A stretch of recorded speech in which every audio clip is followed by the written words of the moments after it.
Hey guys, well aren't you glad we got to skip a week of practice sheets? So we skipped week 15 and we are going to work on 16 today.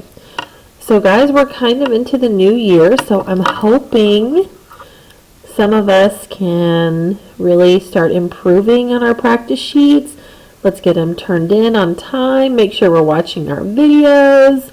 If you're at home, send me emails. If you want me to check a problem for you, I am more than happy to do that, okay?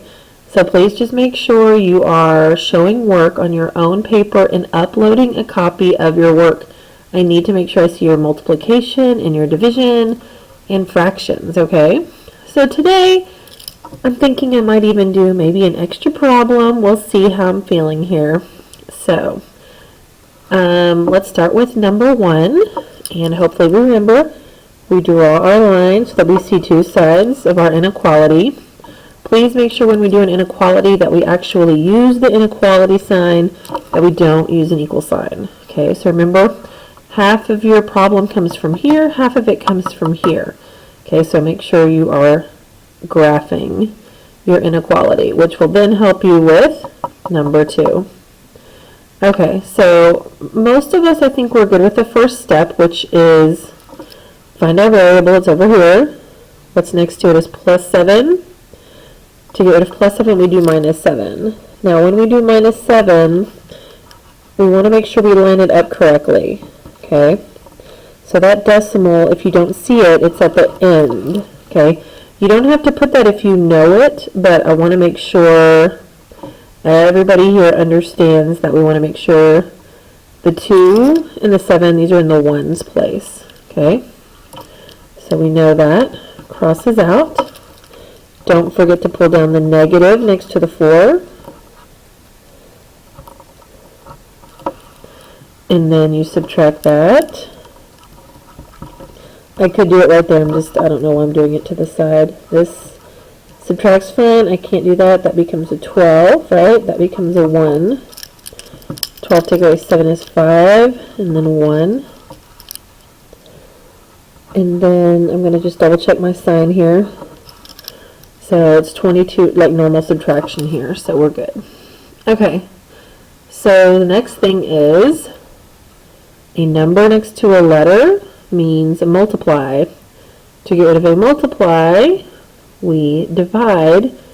And remember, we divide by whatever we see in front of the letter, which is a negative 4. So that's what I'm going to be dividing by.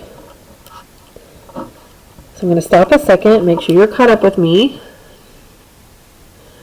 And we know most of us are good here, but it's been a few weeks. Do you remember that if you divide by a negative, that you flip the symbol? If not, let's put that back in our brain. When you divide by a negative, you flip the symbol, okay? And then this part is triangle because it's division, so I want to go in and take care of that. So I have a positive and a negative, which gives me a negative. Okay, so now I'm done dealing with the signs, which is a good thing, and I'm going to divide. This is the beautiful work over here to the side, guys, that I want to see. Now, if you don't know your 4s, you list them. 4 plus 4 is 8, plus 4 is 12, plus 4 is 16. Right now that's far enough for me.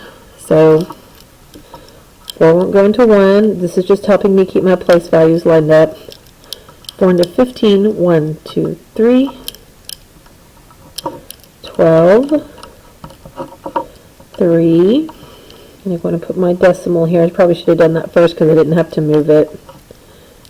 Bring down the 6.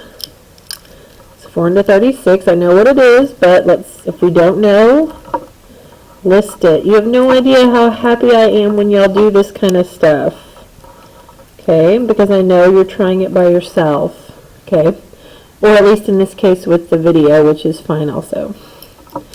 4 into 36. 1, 2, 3, 4, 5, 6, 7, 8, 9. And nothing left, right?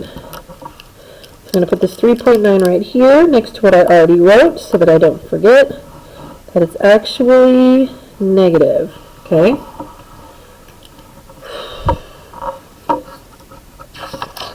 So remember, I'm also going to look here. Do you remember how many numbers we put on our number line? Usually 5. In this case, I may do 4, and that's because of a decimal. Okay, 5 is also fine. I'm really actually going to label a 5th point either way. Now, this is what's been catching some of us. Remember, I told you that if you get confused, just make yourself a little tiny number line. So if this is 0, -1, -2, notice what's happening to the numbers, okay? It gets more negative to the left, so that's kind of what's going to happen here. So I'm going to put 0, -1, -2, -3, -4. Kind of did this a little off. I normally do it a little different, but my brain not functioning perfectly these days. Okay, so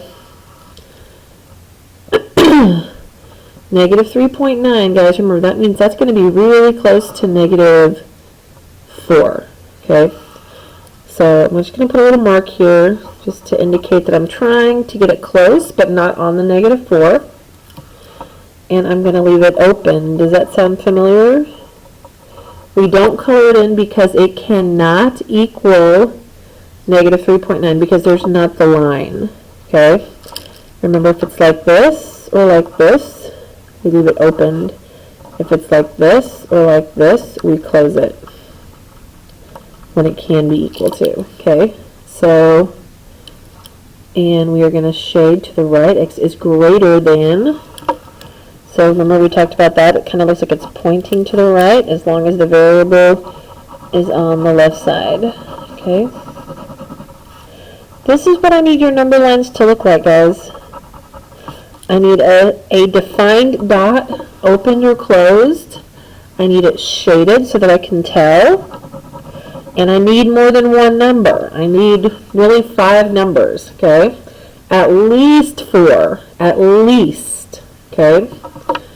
So the one thing I'm going to do here, I'm not going to answer this one for you, but I will tell you, because we already talked about it, -3.9 is not a solution, okay, because there's not the equal sign, okay, so it's anything that is above -3.9, okay? So I'll let you finish number 2 if you want to take a second. So guys, I still have a few of you messing up number 3. I do not want to do all of number 3, but remember, it's just division. 38 divided by 7. You're going to get a whole number here, right? And then you subtract, and whatever you get goes on top. And your denominator is a 7, okay? So I should see 3 numbers on this answer. I should see whole number, numerator, denominator, okay? If you need to write your 7s out, please do that. It will make me very happy. Okay, number 4. I'm going to let you do this, but I am going to start it for you. It says it costs $27 to buy 6 magazines.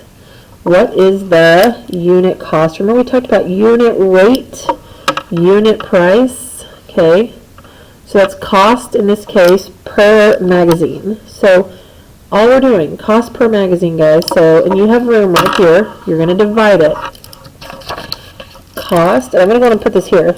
Cost per magazine. And then all you need to do is once you divide it, fill your number in. And I know it's kind of weird because I'll have the dollar sign on the wrong side, but I don't really care. I just want to make sure that we have our units, okay? So your job is to divide 27 by 6, and if you really want to make me happy, you'll have, it'll be like a dollar sign, like, it'll be 3 digits. It'll be whole number, decimal, 2 place values. Now, if you don't have the 2 place values or whatever, that's fine, but it really should be like I'm just making up a random number, like $1.52. You wouldn't put 1.5, right? Because that's how we say money. We say $1.50. So let's try to divide that and do that one for us. Okay. Last problem for this video. Actually, I'm going to go and stop, and I'll do that on the next video.